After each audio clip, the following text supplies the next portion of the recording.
Did I miss it or did I get it? It's hard to. The delay on this, it's tough. It somehow reaches back into the past before you click the air button, Totally. like the prior 8 Because seconds before. we're already streaming in the future to it, and then we're saying, okay, now go live. So here we go. All right, we ready? Yeah. It's Hal meets her. We watched Homewrecker, so that means it's time for another Portland at the movies. In a world, in a time, in a land of eternal beauty, all that stands between a city and a disaster. In a city where anything can happen. If you thought you had seen it all. This does not provoke laughter or amusement. Very good find, Todd. Hello, and welcome to another episode of Portland at the Movies. My name is Todd Workov, and I am joined, as always, by Mark Middleton. How are you, Mark? I'm really well, Todd. And, of course, Brian, the Unipiper kid. How are you, Brian?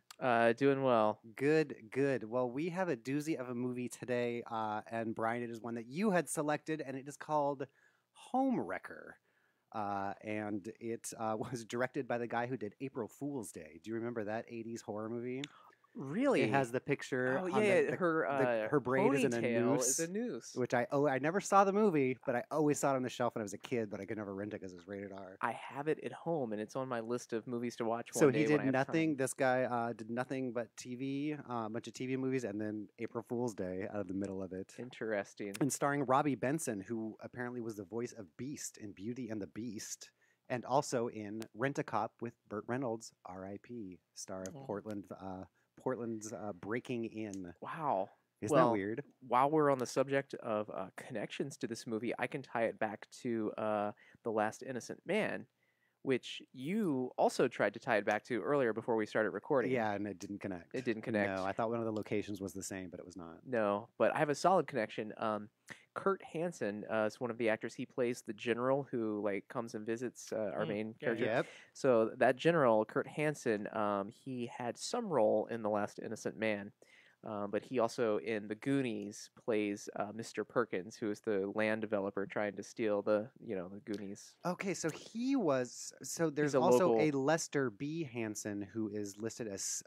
He's the senator, and he's been. And I was following I was going down the IMDb rabbit hole of looking at all the characters, seeing what other Portland movies they were in, and I was in a run of finding all these great things, and that's when a bat appeared in my house, like a literal bat, like flying around bat, and so then that's when I suddenly stopped. I lost all momentum for finding out. Did you get rabies? I did not get rabies as far as I know yet, so I did survive that.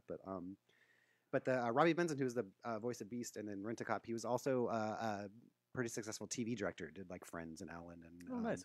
Some things. And then the girl, the little girl, the daughter in this movie, was also in Astoria's Kindergarten Cop and Father of the Bride and in Beethoven. So she was pretty successful too. So and the voice of Lucy. And the voice of Lucy, which is... Maybe we should explain what's going on with this movie for people who have no idea what we're talking about. Okay, well, spoiler, I'm going to say something controversial. I kind of loved this movie. That's not controversial at all. Okay. I didn't hate this movie at all. The first 2/3, I was just kind of like, it's kind of boring. But then the last third really, truly delivered the goods. Okay. So I would almost suggest, if you're at all interested in watching this movie, I would recommend just going in without really knowing much about it. It's about an AI house. It was made in 1992. And just kind of go in, and it's a little slow at the beginning, like we said, but enjoy the ride because it was really, really fun. Yeah.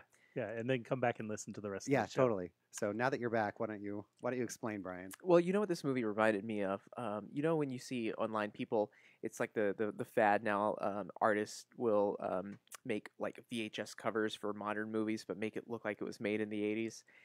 It kind of is like if they took an episode of Black Mirror or a movie like Her and let's design an 80s retro poster for that movie. Well, not only did they design that poster, but then they went ahead and actually made movie. The whole movie. Yeah. And that's what this is. Yeah, it definitely feels incredibly 92. 92. Like there's not a lot of technology going on. It almost feels like a parody of a movie from 1992. It I kind of- didn't think it felt too. We'll get into it more of it. Yeah. I just the arm related stuff. Oh is my! just so. Are we gonna go come there? on. No. Well, let's hold on. Let's Okay. let's set up the premise here. Sorry. Okay. I'm very excited to talk about this movie. I had so much fun with it. So we have a computer scientist who is doing contract work for the DoD, and he has designed an AI system to control our missile defense system. Am I right? Yep. Yep. Yeah. So they're at the test of the system. All the top brass are there for this demonstration, and they launch the missiles. And he talks to it.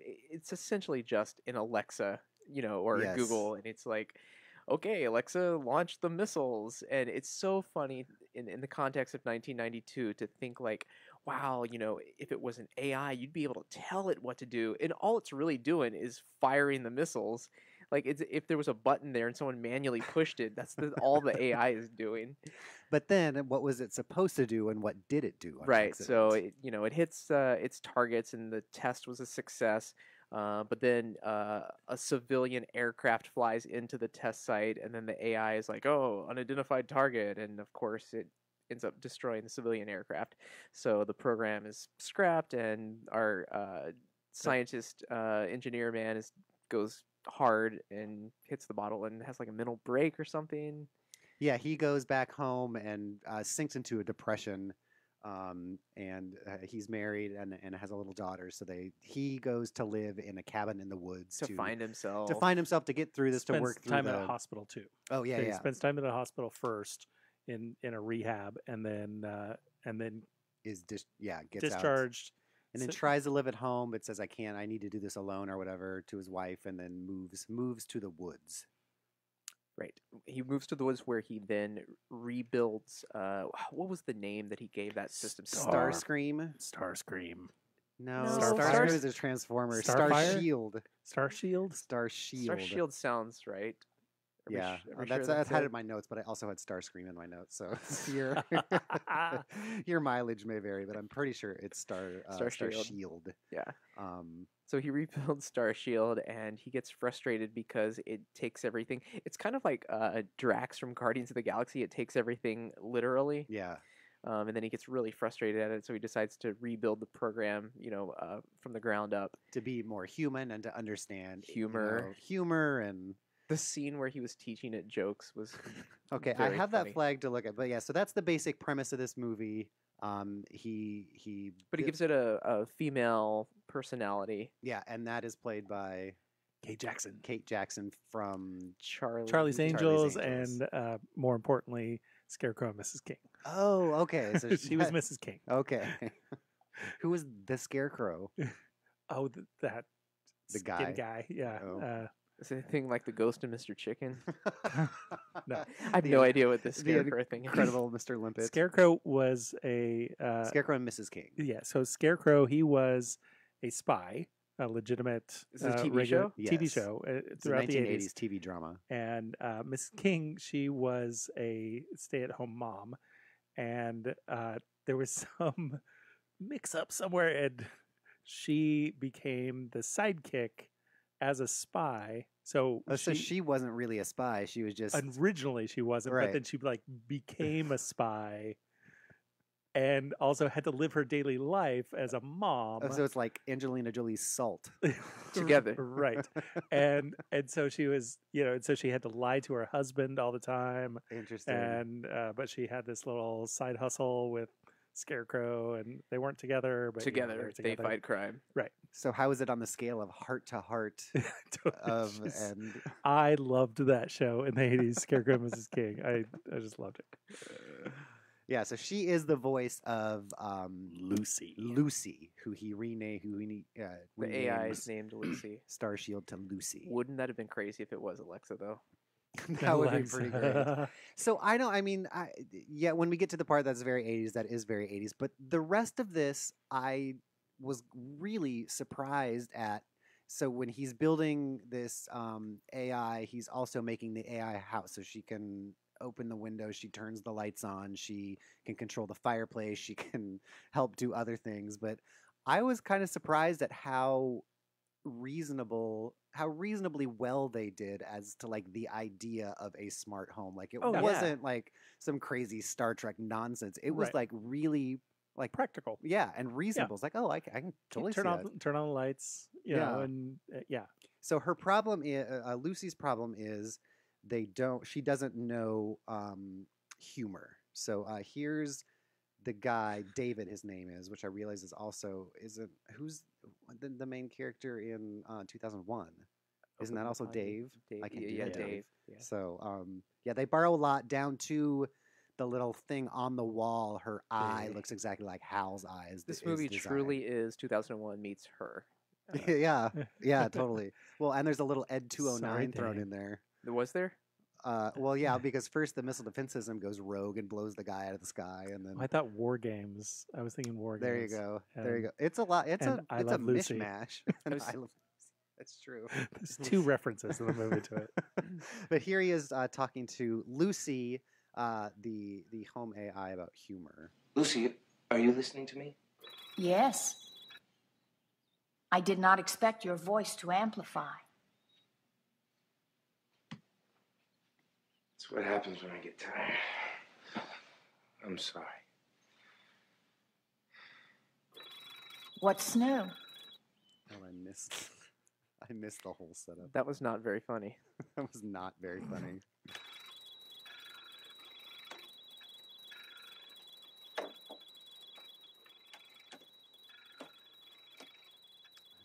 There's a lot of him putting together computer machinery in the basement.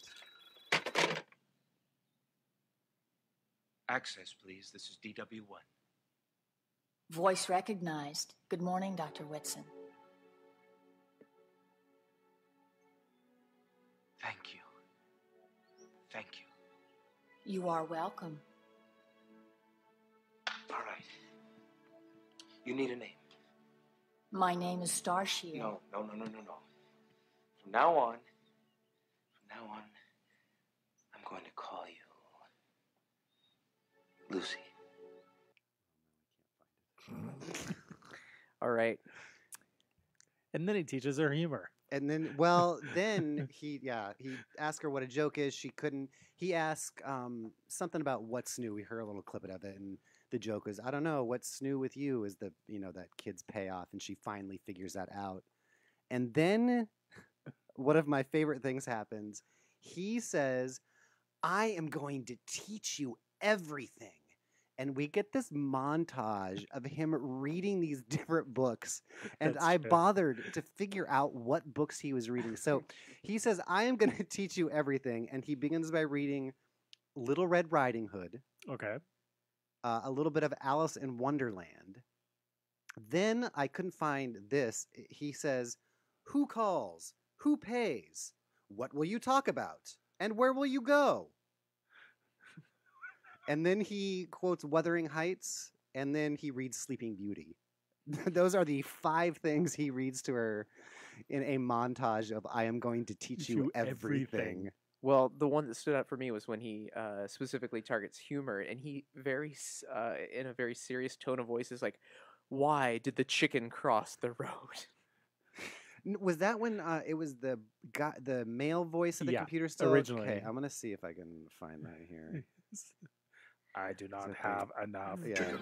This does not provoke laughter or amusement. Tell me a joke. And they cut away here for a second back to the mom and daughter.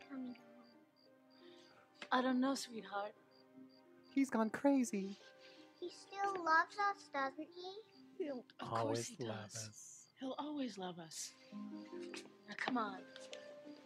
Get in. Okay.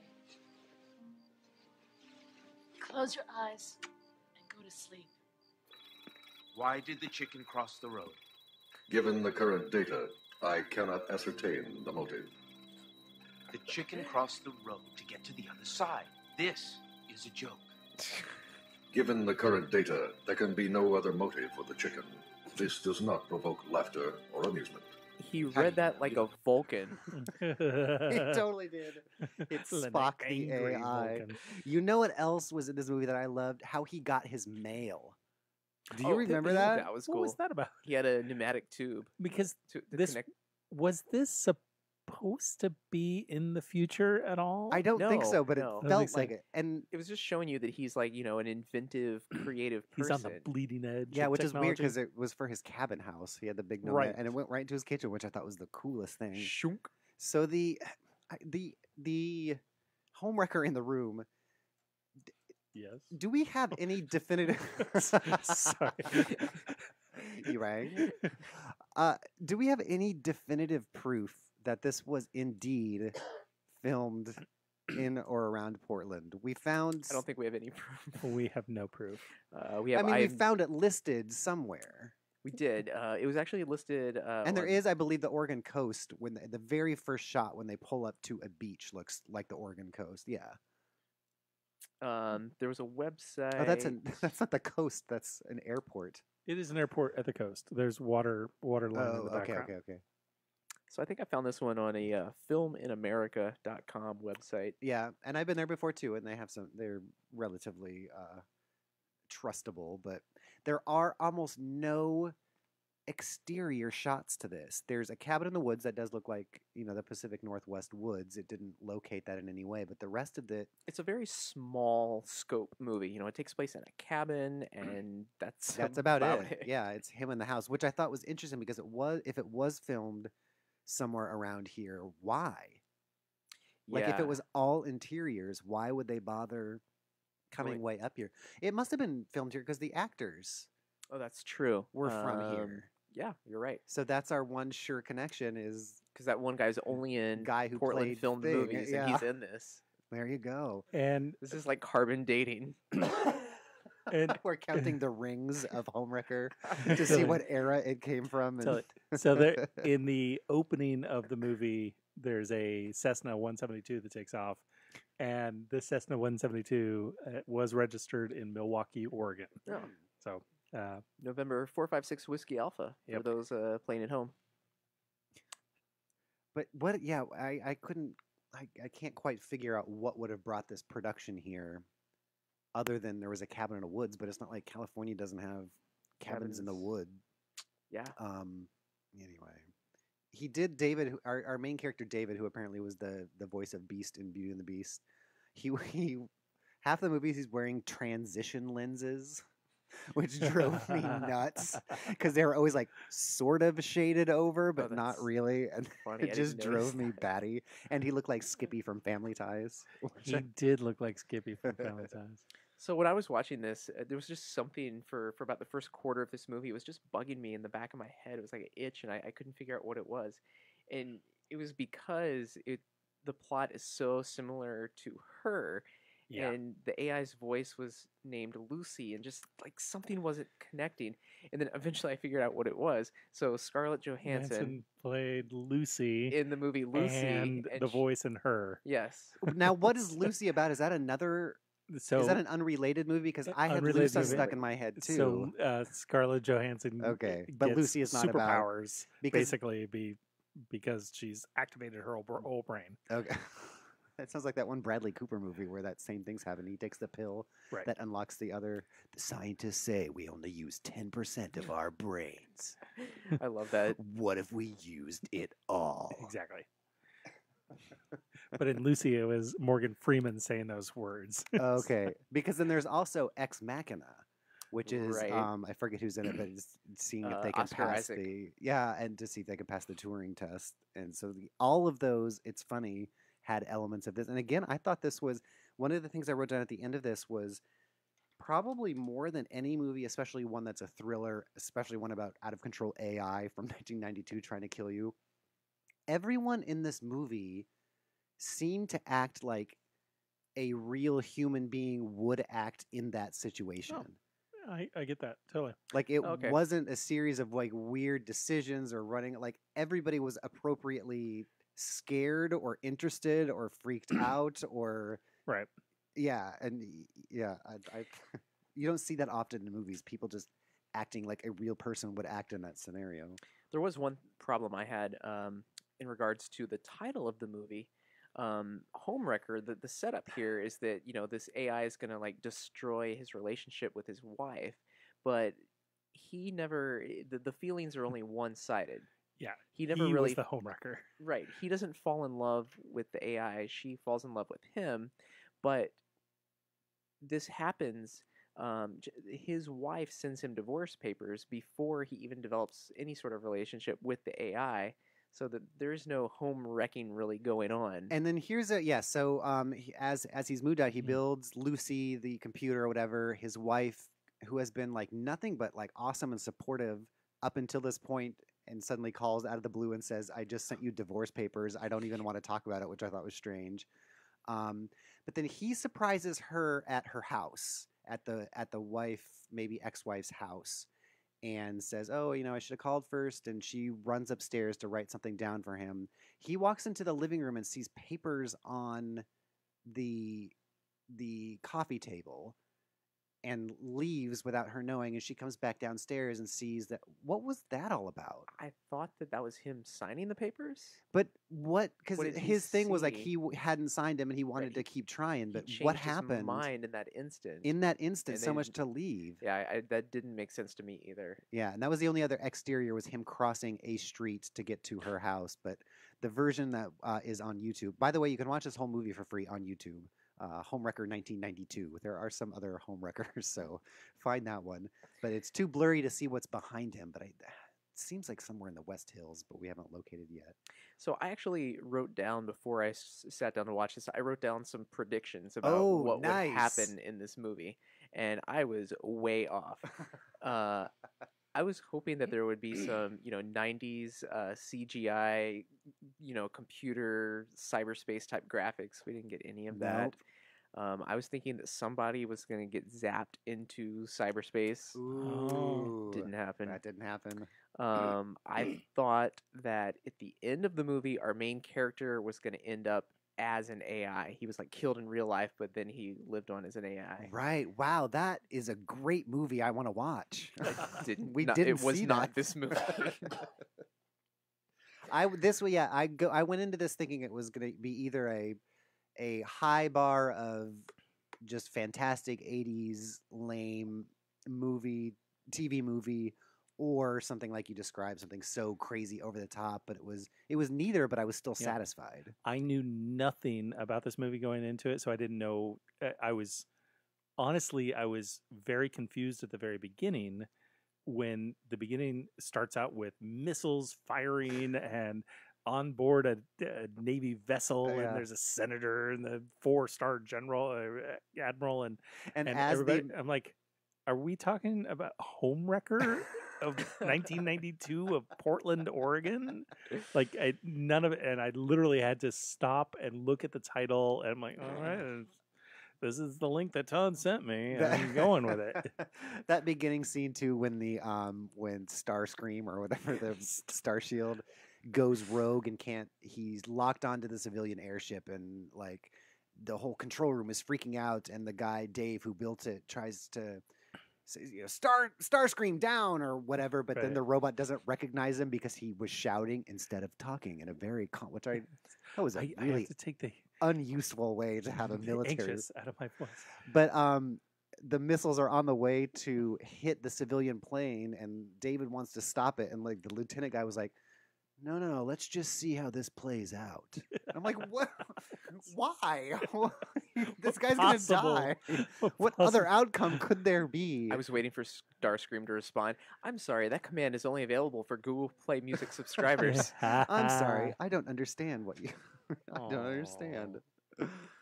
So then, so we're describing this movie, and kind of as we all went through, kind of pleasantly surprised, and then it hits a point where it gets amazing. So Mark, why don't you tell us at that point, which we've not discussed this beforehand, but we're all, I'm sure, thinking of the exact same thing. So Dave went away for the weekend, and while he's gone, and we don't see any evidence of this other than the output, if we were going to see a montage, I would have loved to see the montage that happened over this weekend. Because what happens? So she faxes Lucy. to Lucy, the household AI. She plans and faxes the plans to a military subcontractor who apparently is able to be paid by credit card from Dave's credit card numbers On a weekend. And so they were just here all day yesterday, and they installed an amazing rototrack system throughout the house with many arms on all levels of the house. So they've got these mechanical arms with multiple devices, so she can carry. She can pick things up and articulate things and wear a ring, and she can grab hats and knives and everything. She can't reach under the bed, but she can do everything else physically. And I thought there was a great opportunity for some add-on attachments in the bedroom and stuff, but I didn't see any of that. And but the way that this is shown in the movie is David just comes home, and then all of a sudden the movie, there's just like this mechanical arm, and it looks like Short Circuit's arm. Like it's that very like primitive Terminator underskin, like five weird 80s fingers. And then you're just like, oh my gosh, the movie's going there. It went there out of the blue, and it has this wonderful sting of music. It went full retard. I think I have it here. Let's see it. 47. Well, that's the other thing. I also, in my predictions, I predicted that we would not see that hand, any sort of arm or robot. See, and I didn't even on the cover of this, which the poster, it's a poster that you see the robot hand crushing a picture frame. Right. Now, because I watched this on YouTube, they only had a super low quality image of that, so I just thought it was a picture frame with like a roses or something. So I had no idea. Halfway through this movie, all of a sudden, I just in giant letters, Lucy has arms. And then everything after that is just in all caps because it was amazing. No, one of my predictions was there will be no robot or robot arm in this movie. And the cover is a complete lie. Nope. Oh, nope. So yeah, picture a track system that goes down the center of all of your ceilings, and it has like if you're watching the video, you can see the microphone arms, like the old lampstand arms with the springs. Rubber. It's like a series, like 4 or 5 of those, so it can go in all different ways. Like the Pixar lamp. Yeah, with like one of those plastic grabby hand toy ends, but of metal, just like sticking out of the roof and gesticulating. And so this is the reveal to us and the audience is when you hear this is David coming home. What? Dana's coming to visit. When? Dana's the wife. She's coming the day after The tomorrow. daughter. That's daughter, wonderful. Yeah. Yeah. Whoa!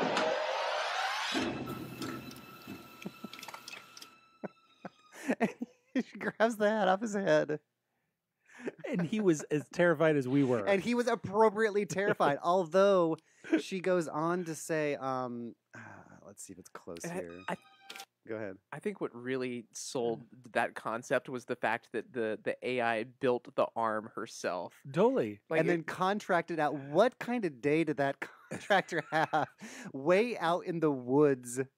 I want you to go into the woods and build me an arm. Yeah, honey, I don't know. I'm way out here at this weird job, at this guy's not home, having me install all these robot arms in the ceiling. There's a lady talking to me. But I can't find her. So I'm going to see if this is close here, where he starts talking to her about what she did, how she built this. What have you done? Look in the living room. Walks to the living room, sees more arms and more tracks. Hi, David. That one's waving. Look in the kitchen. I can grab knives. And it was interesting, too, because up to this point, Lucy showed a little jealousy because at one point, David is talking to her and said, well, I did program you to have curiosity. Why? Why would you program your robot to have curiosity? But then Lucy's having flashbacks because she used to be Starscream.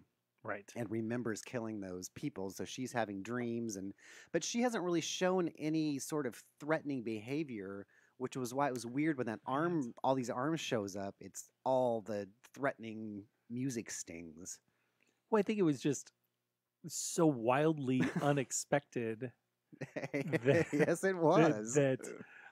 Like this is a legitimately scary moment where he's like, she's not only curious and self-aware and jealous, but now she has been able to manifest physically, and that's so scary. Totally. And this also sets up the central conflict for the rest of the movie, because then his wife comes to stay at the cabin, and that's when Lucy becomes jealous of her, and then tries to kill the wife for the rest of the movie. Yeah. And that's when it just goes off the rails. So yeah, the last like 17 minutes of this movie, Lucy starts chasing the mom around with, I just wrote like in big razor letters, there's butcher knife, scissors, hammer. She turns the gas on. Lucy's the 911 operator. She's like, also the tips of her fingers in one of the room are razor blades. Each finger. That was after she turned all the hot water on in to the scald basement. the wife. Yeah, in the hot water on in the shower. Oh man! You think with all of that planning, she could have like disabled the power switch or put a battery backup or a second power supply or something, so that when she ultimately the wife, the cliffhanger, actually initially the husband turns Lucy off. Yeah, about and 10 minutes before it this would have all been happens. amazing if he turned her off. It looked like she powered down, but she actually had a battery backup or something. How does she get turned back on? Is it implied that the daughter goes down? Do they ever show that? No. Because she stares at the daughter is not Where allowed. Where are you, Lucy? Where are you? Because Lucy befriends the daughter, who's maybe like a 6-year-old or so, a couple days before the mom comes. And my favorite is not only when one of Lucy's arms helps make a bed and helps put a fitted sheet on a bed with David, but then she tucks the little girl in and like claws the blanket towards her. And then tells them both bedtime stories. Don't touch the razors. Oh, man, when that arm happened. So one of the ways in which Lucy goes after the wife is through control of the garbage disposal. Lucy had a lot of control to things that usually home computers aren't really allowed to control. Like, no, but the remote jets. The wife pretty much deserves what she got, because yes, the garbage disposal malfunctions, and she goes over and she turns the switch off to investigate, and then she flips the switch back on before sticking her hand into the garbage. Okay, well, I was gonna say first I thought you were saying like she deserved it because like just as a woman or whatever you're saying, but because of a bad. Okay, I didn't notice she turned that. Yeah, back the garbage on. disposal Lucy turns it off, and she leaves the switch on for the garbage disposal, and then sticks her hand down there. In it. I did notice though that this movie, I felt like this movie was made kind of for women, but also hated women, and was made because like even like the whole jealousy thing and the wife being all over the place, going from like I'll do anything to support you to I want a divorce to like now we're back together, and like all of these, and the nagging. There was a nagging part where Lucy was like basically like, so I was going through your computer files, who's so and so, but she was like just looking him up, and like I just felt like it was just set up for, well, women catfight. What if one of the women was a robot? Right. And the other serious flaw that Lucy had after she built all her arms was not to make them 3 or 4 inches longer. Right. Because there's the under the bed, but then so all the different rooms have arms. It's not like one arm is going around the house. Like every room has its own arm, and one of them has a scissors and one of them has a knife. And they're each coming at the mom, and the mom kind of finds one faraway corner that she can sit in without it reaching her. But then Lucy turns on the stove gas, the fireplace gas. But then after she sees that the daughter won't leave because she's gassed the mom is passed out after Lucy slaps her with her robot hand, which was pretty great. Yes. She feels emotion for the daughter since they were friends, and then turns off the gas, and so that the mom doesn't die. And then David comes home. David comes home and Shuts her off. But not before she downloads herself. Dun dun dun. That's right. So not only do we get that exciting, She connects the modem. She uploads herself to everywhere. which at that time didn't really exist. Dial up. ARPANET, or something. And so she gets herself out. Yeah. Dave shuts her down right in the middle of that. That's another thing. it says at the end, complete. Because I missed all of the uploading, and I was like, wait, what file transfer is complete? And then the next scene. This movie, 1992, the internet was not commonplace, but the movie kind of assumes that everyone has the internet because it's just this little... that we would understand what that means to upload and download. Right. Yeah. So in 92, what was common are BBCs or the bulletin board services. BBS. BBS. BBC would be the British television channel. BBS would be the bulletin boards. And so BBSs were very prevalent, and AOL was very prevalent at that time. And but the internet as web pages and HTTP protocol didn't exist publicly yet.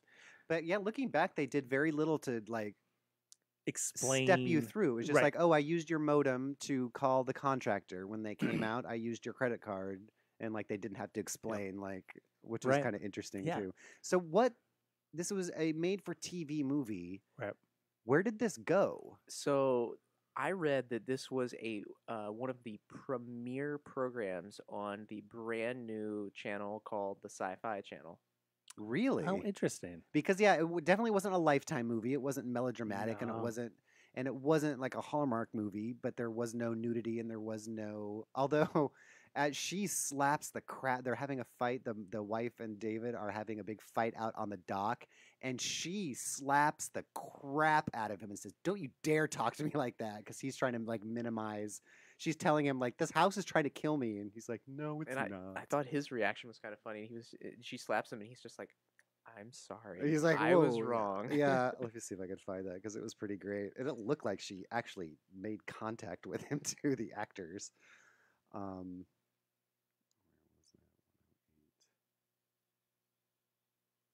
You know what? I was really surprised. I was surprised that this was not a Stephen King story. Yeah, I can see this. It really had that feel, especially around this time when they were just making all those made-for-TV Stephen King projects. I feel like this would have been much worse if it were a late '80s Stephen King property. You know what I mean? Maybe a lot more cocaine and maybe a lot more Maximum Overdrive. Have you guys ever seen that movie? Oh, it's terrible. Christine. But yeah, and I don't. Yeah. So here's hear them fighting on the docks where she slaps him here. No, David, I'm sorry. We've never raised a hand against each other. Oh, I just missed that part.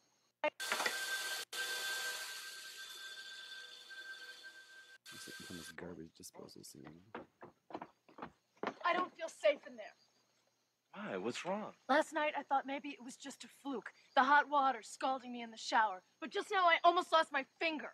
What are you talking about? I'm talking about that machine in there that you've given control of the entire house to. It's deliberately trying to hurt me. You don't mean Lucy? Yes, Lucy. Jane, don't be silly. Don't talk to me that way. I thought that was great. Yeah, that was a big slap. And then 5 seconds later in the movie, they're sleeping together. So didn't carry a whole lot of weight, but I thought it was a pretty good slap. They really missed out on an opportunity there when they do sleep in the cabin. Like Lucy's hand should have somehow been involved. And it's like, gosh, your hand is so cold. Well, at the very so after the initial reveal with all that scary music, David warms up to the idea that Lucy has built all these things and is kind of excited, and Lucy's, I think, talking about like, and I can do this in the kitchen, and I've got different things, and even in the bedroom. And David goes, "Ooh." Uh-huh. Gross. He went into town and said that he's left his daughter with the babysitter. And so he left his daughter to be watched by Lucy as well for the afternoon. But he was just fine with it. She did. My other favorite part was after Lucy gets the mom to pass out because she turned on the fireplace gas. The little daughter runs up to the mom and just starts crying next to her because she's afraid. And then in order to try to comfort the little daughter, Lucy grabs the teddy bear, uses one of her arms to grab the teddy bear from the girl's bed, and then we see it like pass it off from like hand to hand, and then like to the other room. I thought that was pretty cool. It was pretty great. Before I saw that scene where it was like one hand passing an object off to another hand to move it around the house, I was thinking that like the hands retracted into the ceiling, and then there was like a central hub up there that could go from room to room. Nope. It was not that. No. So I feel like they should remake this movie. Oh, this would be a perfect remake movie. Take the bones of the story, all of that, and then turn it. And I was trying to envision what the modern armature would look like, but it would be even creepier today if it was an Alexa, and then you come home and your Alexa has built an arm for itself. Like this is a perfect Black Mirror episode. Totally. Yeah, very much so. I also thought everyone in the movie did an amazing job, except for Kate Jackson, the voice of Lucy, who I thought was terrible. Watch your mouth. Watch your tone, son. I just didn't think, and I don't know if she was directed, like it was because she was directed to, but I just didn't. It was probably one of those things like where, what's the guy who did the voice of Darth Vader? Like James Earl Jones. James Earl Jones spent 2.5 hours doing, They had 20 minutes of Kate Jackson's time, and they just had to read the script straight through. Exactly. Well, fix it in post. Print and cut. Totally. It's a wrap on Kate. I mean, she... At the time, she was a name. Yeah. And in the credits, she's very highly credited. And Kate Jackson as the voice of Lucy. Yeah. There is nowhere that you can find the voice of the original Starscream Fire guy. Yeah. That's doesn't true. Exist. He was He not doesn't listed. exist at all. And so she was a draw. And so totally. And so they could probably spent 2.5 hours doing this movie. She phoned it in, literally. She probably did. She did. She has an ISDN line and just phoned it right in. Well, any other thoughts on this movie? It's one of the better movies that we've seen. It is one. I would say probably because I walked in with not really knowing what it was going to be other than it was an AI house. I was really pleasantly surprised and had a lot of fun when the arm comes out of the ceiling. I was starting to tune out a little bit, but when that happened, I was just on board, and it did not let me down. The second the hand comes on screen, like it is nonstop. Yeah. I would go as far as maybe even to say this was the best movie filmed in Portland in 1992. Of course, we also have Dr. Giggles and Frozen Assets. Yes, and the year after, Body of Evidence is around there too. I think that might have been 93. That might have escaped when was Breaking In? 89? 89. Yeah. 89.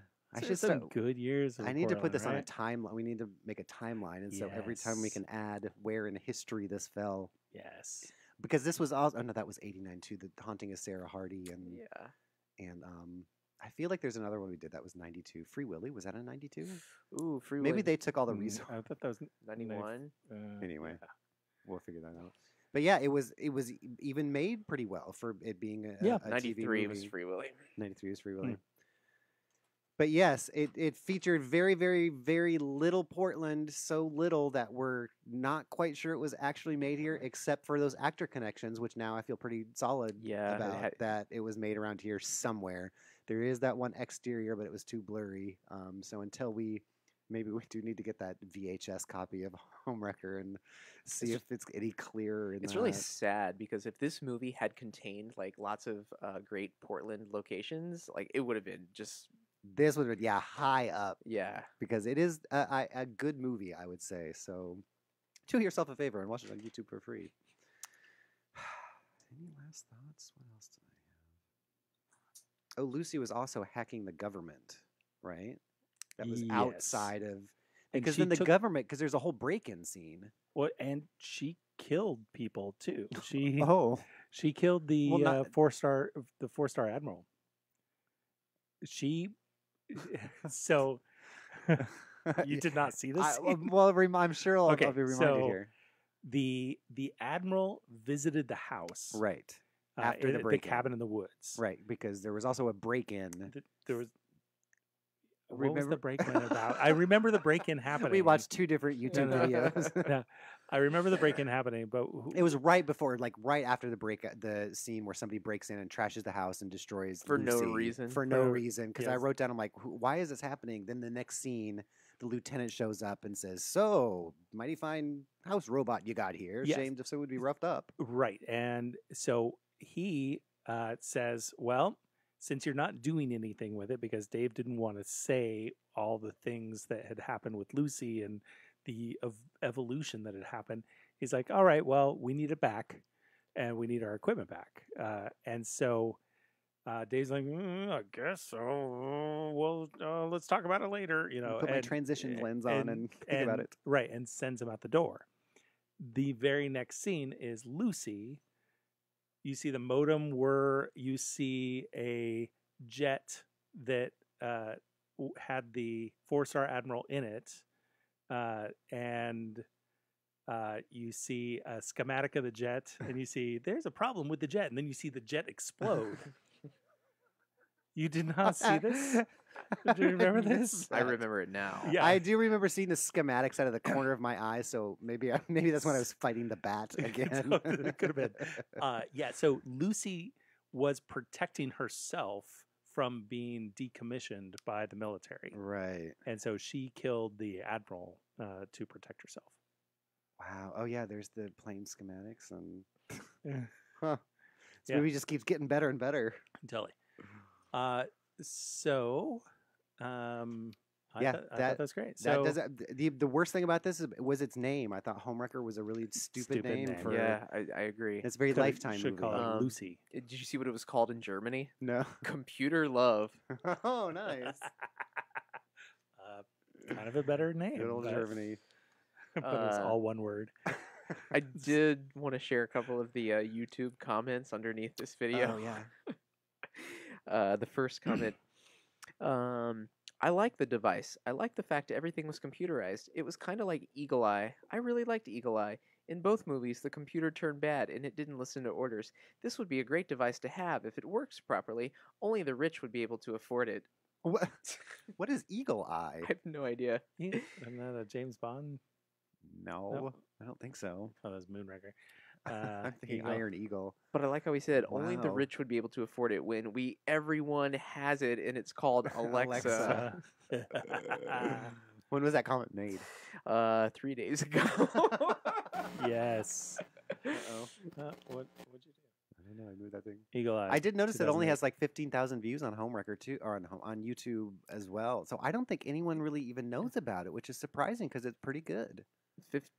Like I couldn't find any behind the scenes. We couldn't figure like this. I feel like out of all of the movies we've done, I've been able to find the least information about. Yeah, there's nobody talking about this movie. I meant to look on up the internet. Wilshire Courts production. It was so Paramount was one of the production companies, but then something called Wilshire Courts.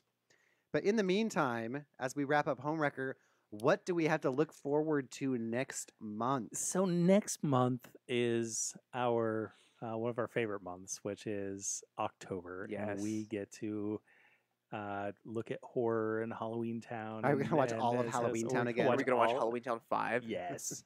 Please tell me they've made that. We're going to make Halloween Town 5. And we teased possibly maybe doing Defula, which is a Dracula remake that is the only feature film to have been done entirely in American Sign Language. That's so amazing. Which, Filmed in Portland. Filmed in Portland, which has great novelty to it. Yeah. But what I'm choosing for us for this year's Halloween is Fade to Black. And Fade to Black was made in 1980.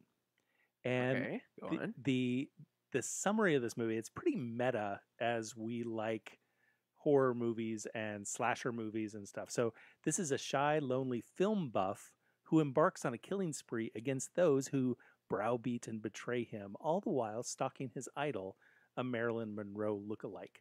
And so I looked at the trailer, and the trailer is filled with lots of other slasher movies and tons and tons and tons and tons of Portland clips from 1980. Wow. And so it very much takes place in Portland. I feel like I've just seen this poster too. The poster is like a guy who's with zombie hands holding a drink and popcorn at the movies. It's available. It's available on YouTube. Oh, nice. Yep. God, that looks great. Does this star Christopher Walken? No. Oh, no, that's a different Fade to Black. Dennis Christopher. Yeah, Dennis Christopher. Thomerson. So Dennis Christopher, I'd seen he was in Django Unchained as a minor Mickey character. Rourke is in this as one of the. That must have been one of his first roles. This is 1980. Yeah. Wow. Dennis Christopher, there was another, his claim to fame was another movie that I happened to have watched as a kid called Breaking Away, which was a cyclist movie. I and so remember he was the that. lead character in Breaking Away. And he was also in the original It. Yeah, I'm seeing that too. And so, so if the trailers hold up, I think there's a lot to get out of this movie. It doesn't get amazing ratings against like 4 out of 10, but that's something else. No, that's something else. Sorry. IMDb has 5.9. 5.9. Yeah. I'm excited. Yeah. Nice. Well, that'll be really cool. Fade to Black. 1980s Fade to Black. 1980s cool. Written and directed by Vernon Zimmerman. Zimmerman, a fine Dutch name. So we'll see what he has to offer. Well, awesome. You can hear Portland at the Movies on the Fun Employment Radio Network. They are helping put on the Portland Podcast Festival, which is coming up in November. They are about to announce who will be involved, which podcast will be involved in that. So stay tuned for that. I think they're doing that around the 15th of this month. So I have no idea. They haven't announced it yet. So, but if it's like last year, it'll be a great time. So make some time in November when that comes up. Brian, where can we find out about the Unipiper? You can find out about the Unipiper on all of your favorite social media channels. Just follow the Unipiper or check out my website, unipiper.com. I will be launching some brand new T-shirts and merchandise coming up very soon, so keep an eye out for that. I did see you dressed up as a cat today in one of your videos. Yeah. That was quite something. We should give a shout out to our mutual friend. Oh, yes. Mosho, the cat rapper. It is his birthday this week, so happy birthday, Mosho. I don't think he listens to us, but happy birthday, Mosho. Nonetheless. If you wanted to see all of us on video somewhere, where could they go to see that? What kind of show could we put on for them? So you can find us on video on our Facebook channel. We stream each episode to Facebook currently, and we are looking at additional streams to other vehicles in the future. But if you look up Facebook and go to Portland of the Movies, you'll be able to find us. And yep, we also have a YouTube channel for Portland of the Movies, but we also have a YouTube channel for a show called Binsworthy, where all three of us go to the... Well, next time I got your rebound. It's all right. Thanks. Sorry. Where we go to the Goodwill outlet bins and we find the most interesting and the most strangest things that we can find, and we come back and discuss them and make a little video about it, and they're quite wonderful. We have one coming out next week. Episode 4 will be next week, so you can go to YouTube and type in Binsworthy, BINS. worthy, and you can find you can binge watch the first 3 episodes of that. Binge watch Binsworthy? Binge watch Binworthy. Yeah, don't say it into your Apple speech thing because it will every time change it to binge-worthy, and you will never get to Binsworthy. So check that out. If you want to support what we do here at Portland at the Movies or at Binsworthy, you can go to patreon.com/portland@the-movies. Other than that, we will see you next time. We're gonna play whatever song plays over the ending credits of Homewrecker, again, which is totally on YouTube for free. So I totally recommend checking out because it was a lot of fun. So we will see you guys next time.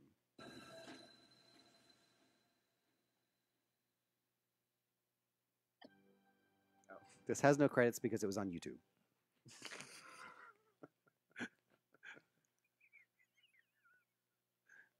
So I'll find something to put in there.